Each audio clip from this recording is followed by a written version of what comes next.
how to get over the thought, what if Jehovah's Witnesses are right?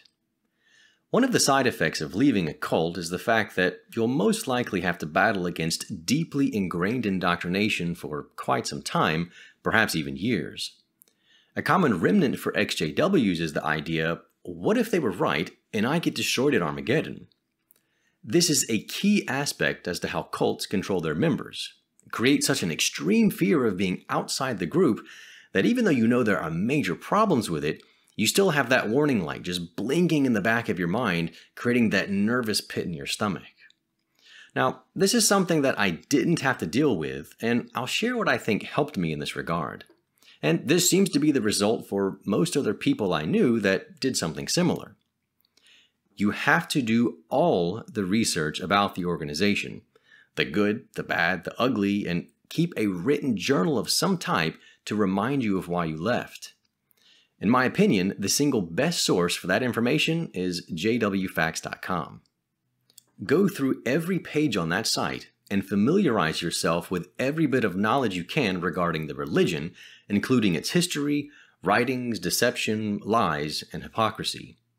I know of some people who only left once they found out about the ARC, Australian Royal Commission, but didn't fully debunk the rest of the indoctrination. So when a tragedy occurs in their life, or when they have a JW give them their custom bullet-pointed list as to why they are the truth, they begin to falter. When those moments of panic or doubt come up, go back to your journal and see if the reasons why you left are still valid. If they are, then you know you made the right decision. If they no longer seem valid, you can then take that as an opportunity to investigate whether or not you want to go back. I personally don't care if someone chooses to be a witness. I just want them to be fully informed about that decision. I ended up creating a research document that serves as an easy reference to those who have general questions about the problems with the organization. It filters out some of the misinformation that's out there, and it sticks to the facts that can be proven with evidence. If you'd like to have a copy of it to help in your research, feel free to reach out to me at my email address, which you can see on the screen now. Now, having said that, if you do all of that research, it still might not be quite enough. Not too long ago, I made another video on this topic on another platform, and I had a viewer mention that even though that they were no longer necessarily worried about their personal salvation in this regard, they were genuinely concerned about their choice affecting their children. And that comment really highlighted to me just how insidious the indoctrination can be inside a cult.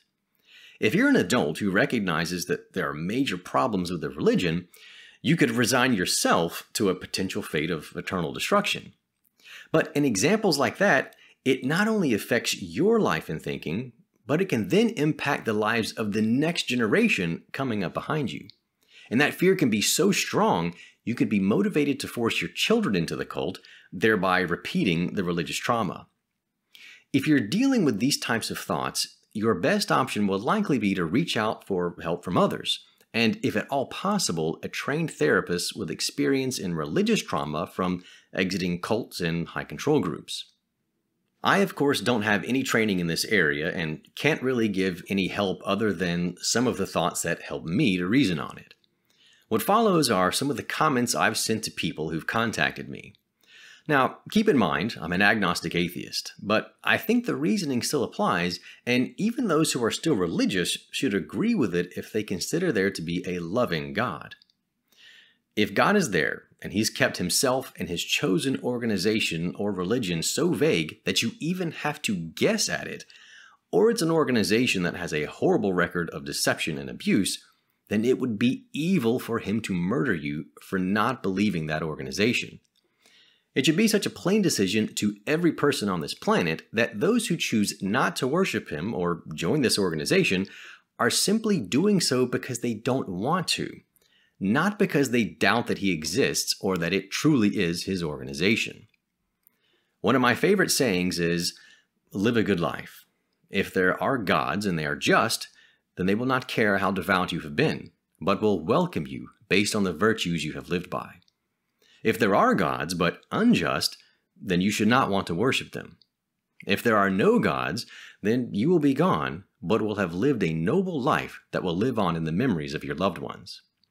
I now generally just focus on the fact that this is the only life that I know for sure that I have. So I try to make every day count and enjoy it, since every day is that much more precious now. Spend time with family and friends. Find a way to volunteer and help others if you can. Try to leave your slice of the world at least a little bit better than it was when you got here.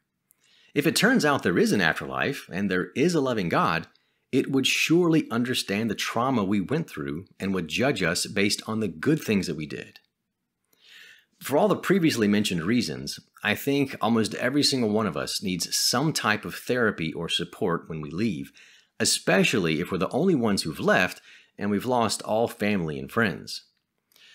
Therapists will have many more resources at their disposal and can help you to navigate your feelings to help you cope with and overcome the after effects of life in a cult.